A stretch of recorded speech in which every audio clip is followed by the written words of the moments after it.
The story begins with a girl named Grace who falls off a horse and suddenly remembers that in her past life, she was a 52-year-old man named Ken Saburo. Now she finds herself as the villain in a game. As she reflects on the absurdity of the situation, a servant named Josette brings her change of clothes. Grace thanks her, but ends up scaring the servant since she is supposed to act crueler. She then prepares to fulfill her role as the villain. We see part of Ken Saburo's past. He was an old-school otaku, and his daughter used to play the very game he has now reincarnated into. Recognizing the protagonist Anna, who trips at the entrance of the school, Ken Saburo recalls his daughter explaining the scenario. Grace approaches Anna to fulfill her role, but instead compliments her parents for raising her with love, accidentally triggering her paternal instincts. Hearing this, Anna cries moved, but everyone thinks Grace is reprimanding her, so she takes Anna aside. There, Anna shares the sacrifices her parents made for her education. Grace advises her to develop her skills to achieve success and happiness, making Anna cry again. Then a prince from the kingdom arrives, but Ken Saburo mixes up names from his past life. When Anna introduces herself to the prince, Ken Saburo uses the moment to recall saying that he guesses correctly, identifying him as Prince Virgil. Ken Saburo remembers this should have been the start of the prince's route, but since Grace shouldn't have been there, he asks her opinion about the prince.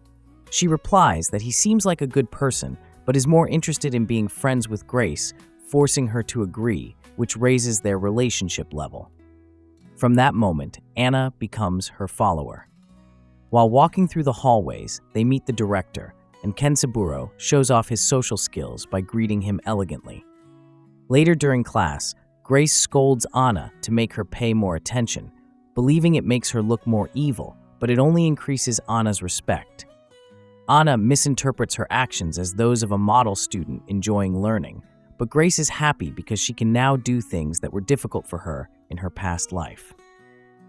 We see Prince Virgil meeting with the typical otome game character number 2, August, discussing whom to invite to the student council. During lunch, where students are allowed to serve themselves buffet style, Anna wants to take some food home for her family. Grace scolds her, thinking it sounds more villainous, but it only raises Anna's level further. At that moment, they notice other students complaining that staff isn't serving them food. Ken Saburo considers this behavior rude rather than villainous and demonstrates how everyone should elegantly serve themselves. The second chapter begins with Ken Saburo in his past life, proud that his daughter turned out to be an otaku like him, buying merch to support capitalism. After a normal workday, they talk about an anime project, reviving his superfan instincts. On his way home, satisfied, he sees a truck about to hit a child, jumps to save him, and gets a ticket to another world where an old man becomes the villain of a game. Truly, these isekai stories are getting crazier. Ken Saburo grows accustomed to his new life as Grace, but worries about not knowing enough about otome games, such as different routes. Then Prince Virgil introduces the members of the council with aristocratic names. August, the red-haired head of security we've already seen, Richard, the silent vice president, and Pierre, the secretary. He also mentions others who aren't present. Afterwards, Ken Saburo decides to fulfill his role as the villain and interfere with Anna's romance, but doesn't know how. When Prince Virgil asks Grace her opinion about whether Anna should join the student council, she logically responds that despite being humble, her achievements speak for themselves. August is surprised, expecting a more classist response, making Ken Saburo realize his mistake. He imagines demanding strict adherence to high society norms mercilessly, but when he tries to deliver his monologue, he ruins it by sounding too kind, motivating Anna and raising her level again. Now all council members glow and accept her without problems. Outside, Ken Saburo wonders which route to choose, but forgets the names and postpones the decision. Later, they have their first practical magic class. The teacher demonstrates and explains that spells must be written in ancient letters so non-magical people can't read them, as some words contain mana called verbalism, and the older and richer the word, the better. Upon hearing this, Grace uses Japanese kanji in her practice, and it works, giving her a unique style of magic. One of her classmates creates a golem that goes out of control and heads toward Anna's magic circle, since she has a lot of mana. Since the spell cannot be deactivated until completed, Grace writes on the circle, turning off the golem and solving the problem. Next, we see Josette, who thinks something is strange about Grace. She overhears other servants saying Grace fired everyone, but remains kind until the day she fires them. When Josette drops Grace's tea, seeing her kindness, she apologizes and asks not to be fired, but transferred somewhere she can continue working. Kensaburo, experienced with childhood imagination, understands the situation and explains they won't sell her. Since Josette remains confused, Grace switches to Plan B and gives her candies, making her forget the situation. They then visit a dwarf named Wands, or Wands, to see if he can repair the teapot. He says it will take about 20 minutes, and Kensaburo, curious, stays to watch. When the dwarf finishes, he reveals that little Grace used to come often to watch him work. We see Grace's memories of how she changed when she started lessons on how to become an aristocrat, becoming more demanding of herself and others. Grace then asks the dwarf if she can return another day, and he agrees. A few days later, Grace asks the dwarf to build an abacus. The halls of the Royal Magic Academy serve as the setting for the Otome game. The student council, led by Prince Virgile, consisted of hand-picked students. Kenza struggled to remember everyone's names without a cheat sheet.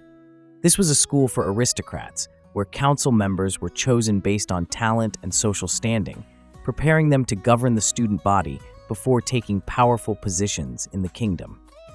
Kenza noticed that romantic interests in otome games often had elaborate hairstyles, unlike background characters. He concluded that flashy hairstyles were linked to popularity. Considering Anna's opinion on hairstyles might influence her romantic choices, he hoped she'd end up with someone who made her truly happy. Prince Virgile seemed friendly, but judged people based on their usefulness to the kingdom, making it challenging for the protagonist to gain his attention. Observing Anna and Grace working on the budget, the prince noted Grace's recent improvement, though their engagement was politically motivated rather than romantic. When Anna struggled with calculations, Kenza introduced an abacus, claiming it was a calculator from the Far East. Grace easily solved the problem, surprising everyone. The prince praised Anna's dedication despite her struggles, recognizing Grace's hidden efforts to improve. Discussions about the council's strength highlighted Auguste, a martial arts specialist, and Richard, a swordmaster, as top contenders. Their duel ended in a draw when a bug landed on Auguste. Kenza saved the insect, showing compassion, which impressed Auguste. Richard later showed the girls the Academy's weapon vault, making numerous puns. Kenza countered with wordplay, earning respect. Rumors spread about Grace's superiority among the council. Anna wrote to her parents about adapting well, thanks to Grace's mentorship. Other first-year council members included Prince Lucas Vierge and Lambert Balance. Lambert's stern attitude towards Anna stemmed from viewing her as a rival due to their similar backgrounds. Kenza explained that Lambert's criticism meant he paid attention to her, indicating potential affection. Grace taught Anna to use the abacus, helping her finish tasks faster. Lambert questioned the fairness, but Kenza offered him an abacus, knowing Lambert's curiosity. Anna then taught Lambert, flustering him, while Kenza encouraged Lucas to learn too, creating healthy competition. Kenza reflected on his involvement in Anna's romantic roots, hoping he hadn't overstepped. Despite concerns, he enjoyed assisting in her journey at the academy. Another day ended with laughter and learning. As students advance in their magical studies, they prepare for the ritual of obtaining magical creatures. Anna successfully performs the ritual, acquiring a pink Pegasus unicorn with the wind attribute. Though others consider it a simple bestia, Grace is happy for Anna, seeing the harmony between her character and the chosen creature. Hinako explains to her father the concept of the game, where each student is given a magical creature egg after a month of study. The hatched companion expands available spells and opens new learning opportunities. Additionally, the choice of Bestia can influence romantic storyline options. Prince Virgil and Auguste join the class during the ritual, impressing the students with their rare magical creatures, a fire phoenix and a wind griffin, respectively. The prince comments on Anna's choice, noting the kind nature of Pegasi and their ability to reflect their owner's talents. When it's Grace's turn, something unusual happens. Instead of a regular creature, an ancient dual-element dragon emerges from the egg. This shocks everyone, including the teachers. The master explains that they are witnessing a legendary creature with fire and water elements, which is extremely rare and powerful. Hinako, observing the events from outside the game, gains the opportunity to influence the course of events. Using contact through the TV screen, she helps create the dragon by combining her father's mana with that of the character. This experience becomes a crucial moment in their shared journey. The story continues, blending everyday academy life with the development of relationships between characters and Hinako's influence on gameplay. Kenzo keeps playing his role, although his actions increasingly aim at benefiting Anna, contrary to his original goal as an antagonist. Some time has passed since Kenzo entered this world. His daughter Hinako continues exploring ways to influence game events. She understands that their family bond allows them to interact through the TV screen, creating unique situations and solutions. In the real world, each day of the game corresponds to a month in virtual time. This allows Kenzo to quickly adapt to new conditions, observing events from different perspectives. Hinako becomes a key link between the real world and the game, helping her father make the right decisions. In the Magical Academy, events unfold around the main heroine Grace and her unusual dragon Orion.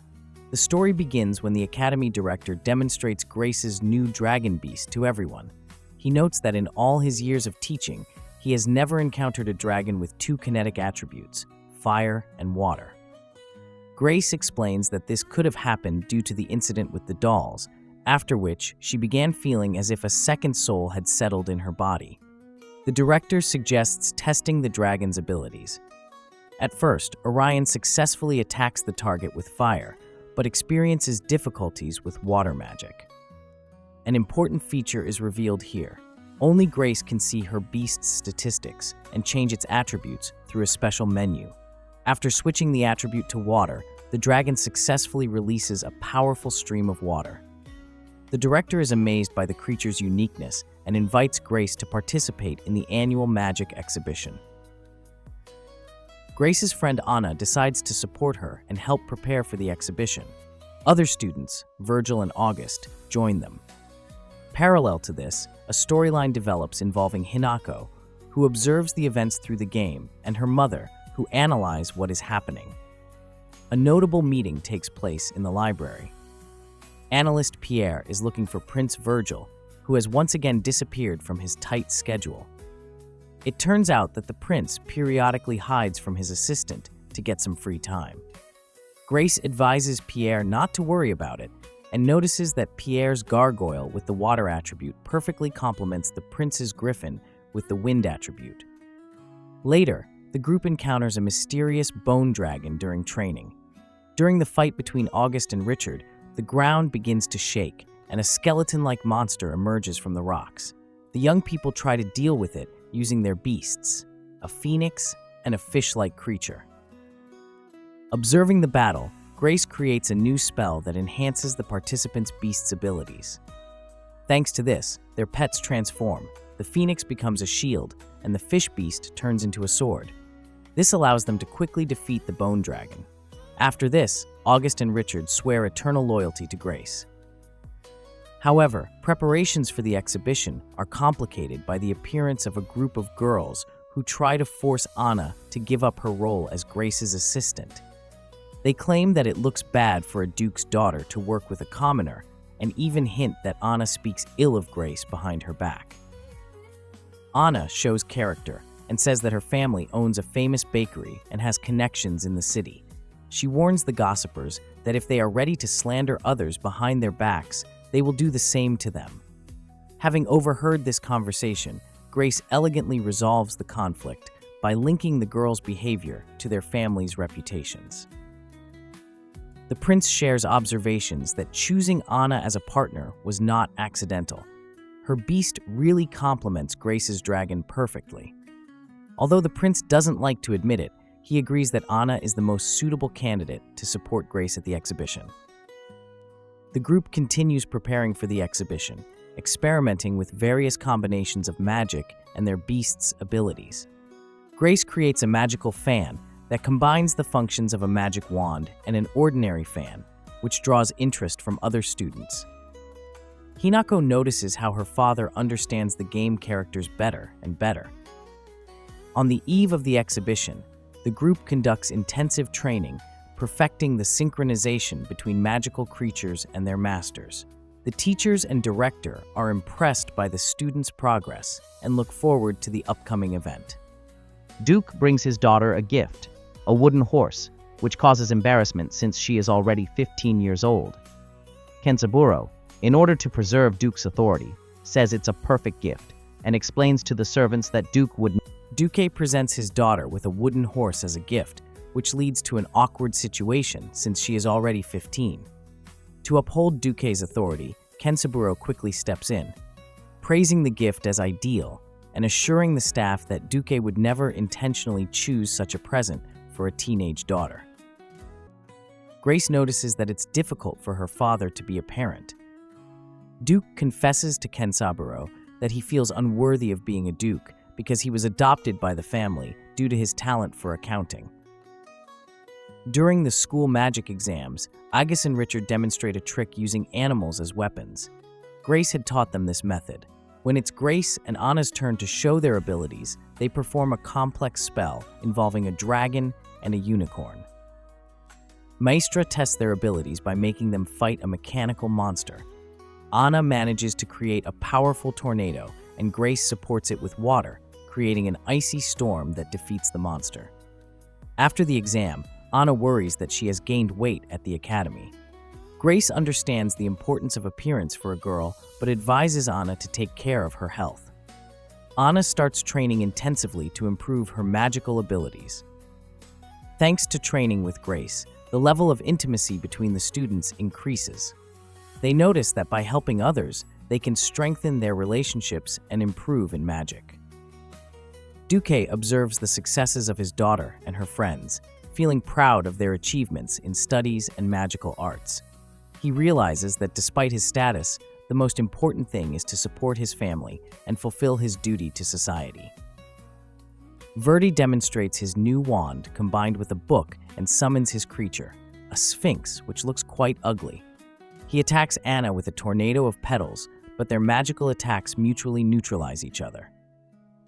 It turns out that Verdi was born into a poor family, but his parents spared no expense on education. As a child, his first spell revived a dying tree, which determined his path in magic. His favorite magic book is Harry Potter. Anna understands Verdi's poverty, and romantic feelings develop between them. Despite opposite magical natures, earth for Verdi and air for Anna, they complement each other well. Kensaburo considers Verdi's story realistic and believes it would be beneficial for Anna to marry a nobleman, possibly Virgil, to become queen. Grace notices that Anna isn't eating snacks at an event because she doesn't know the etiquette. Lucas suggests taking Anna in for the summer to teach her proper manners. Grace supports this idea as she believes Anna could become an important figure in the kingdom. Anna initially refuses, but then agrees, thinking she's being prepared to be a servant to the future queen. She begins learning all courtly manners in Grace's house. In Grace's house, 300 servants work, who are taught literacy and other useful skills. It's an entire small town with its own infrastructure. Anna realizes that this is more than just a house. Here people can get an education, work, and start a family. Grace also tries on a maid's uniform and asks Anna's opinion. Anna responds diplomatically, although she actually thinks Grace always looks great. Grace is pleased with Anna's mature perception of the situation and says she believes that one day Anna will enter high society and help improve the kingdom. Anna, however, continues to think that she's being prepared to be a servant, specifically for Grace. She sees this as an opportunity to help people from another side of the social ladder. The story ends with hints of new plot twists and changes compared to the original game, especially regarding Grace's family, about whom almost nothing was previously known. Despite summer vacation, Grace and Anna have to guard the magical vault at school, where artifacts of mass destruction are stored. Although the building is protected by impenetrable magical barriers, the shields suddenly weaken, and the girls are forced to check the situation. Anna doubts their ability to guard such dangerous items, but Grace assures her that it's enough to follow the example of their elders. Upon arrival, they discover the others, Lucas playing with a Rubik's Cube despite Virgil's warnings.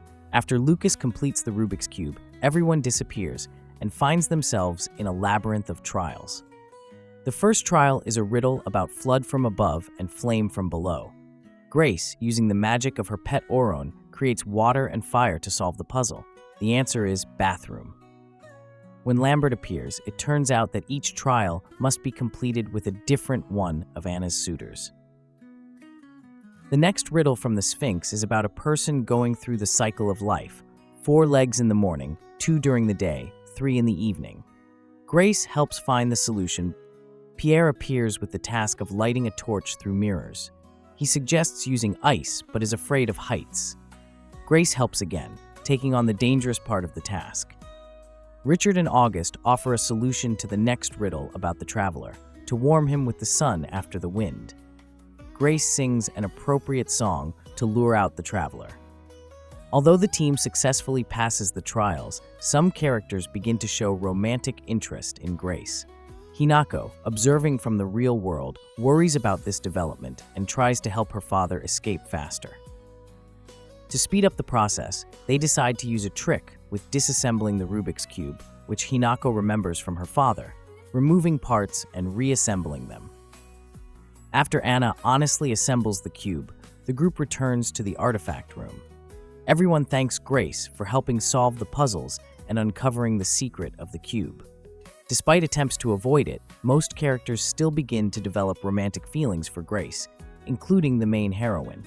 3 children are chasing after a hat carried away by the wind. Anna appears and uses magic to bring the hat down. The children recognize her and are amazed by her new abilities. Anna greets the local residents and shares pastries from her family bakery. Anna explains that she returned for the holidays on a friend's advice to visit her parents. Meanwhile, Josette and Grace observe the baker at work through the window. They notice his skill and speculate that he is Anna's father. In the bakery, a woman offers them sweet rolls to try. She admits that she knows about Grace from Anna, who often writes letters about her. Their conversation is interrupted by a child's cry. A kid is stuck in a tree. Anna tries to help with magic, but can't get him down. Anna's mother suggests a solution: to use water to create a slide. Anna creates a stream of water which Grace freezes, forming an ice slide. The child safely slides down. At school, preparations for the festival are underway. As a member of the student council, Anna must choose an event. She proposes the play The Prince and the Pauper, where the characters switch places. It turns out there's a rule: participants must play the opposite gender. Anna initially refuses to play the prince, but agrees after learning that Grace will be playing a male role. The team begins preparing for the performance, discussing costume and set details. Grace reflects on her mother, who once was the council president and introduced this rule. Her father talks about his time at the school with Grace's mother, who is currently being treated at a sanatorium. Preparations for the festival continue. Participants are nervous about having to play the opposite gender, but realize it will generate great interest among the audience. Possible looks and costumes for the performance are discussed. The festival is approaching, and Grace is organizing the preparations. Together with Bird and Lucas, they notice that Anna has been missing for a while. It turns out that Anna has been in the library for days, studying for the play she needs to stage. Grace finds her exhausted and takes her to the nurse's office. Anna explains that despite her efforts, she hasn't been able to write a suitable script. Grace acknowledges that she was unclear when assigning the task and decides to help her. They go to the theater club, where the president suggests calling Francette Frank Mercury, a theater expert, even though she's a first-year student. Frank agrees to help and finds an appropriate script: The Prince and the Pauper. They discover it was written 30 years ago by Jacqueline, Grace's mother. The group begins preparing, although they have little time before the festival. Ken Saburo tries to modify the script to eliminate some scenes, but finds he can't change it without introducing inconsistencies. Frank explains that asking for help is crucial in any project and that there's no shame in doing so. During rehearsals, they face several issues: lack of time to practice due to their other responsibilities at the festival, and some discomfort with the assigned roles. Grace must play both the prince and the pauper, which she finds challenging. The team continues preparing despite the difficulties. Janako includes Fang as a new character in the student council, adapting the cast to the circumstances. The costumes are provided by Grace's family tailor. The pressure mounts when it is revealed that Grace's mother will attend the festival to see the play she wrote decades ago. The magical school festival begins. Grace and Anna go out for a quick walk before rehearsing their play. They meet Anna's mom, who came to the festival. A clay golem appears, and two students announce a fight between golems organized by their fan club. The Duke stops the fight and sends the students to promote elsewhere. Grace's dad comments that spoiled students always do what they want. The girls go to rehearse, worried about not having prepared their play well. They find the main cast already gathered. Although they didn't help before, now they commit to putting in effort. The play begins with Anna as the protagonist and Grace as the villain. During the performance, Grace has problems with her lines due to her commoner way of speaking, but Lucas justifies this, saying it's the effect of magic. Grace's mother, present in the audience, seems to be aware of her daughter's problem. The plot continues with body exchange between the prince and the commoner. In the end, when true love is recognized, the spell breaks. The audience is moved by the performance. After the play, the Duke congratulates Grace and mentions that her mother had to leave, leaving a letter. Meanwhile, Grace's mother is sad about not being able to spend time with her daughter. The fireworks party begins after the festival. Anna looks for Grace so she can have a romantic moment with her love interest, but can't find her. Finally, they notice special colored fireworks, red and blue. Grace was on the roof launching them, thinking Anna would have her romantic moment. However, everyone was watching her fireworks, admiring her even more. Thus ends the first season. Subscribe to keep up with next week's road. But for now, watch this next video. I'll see you all in the next one.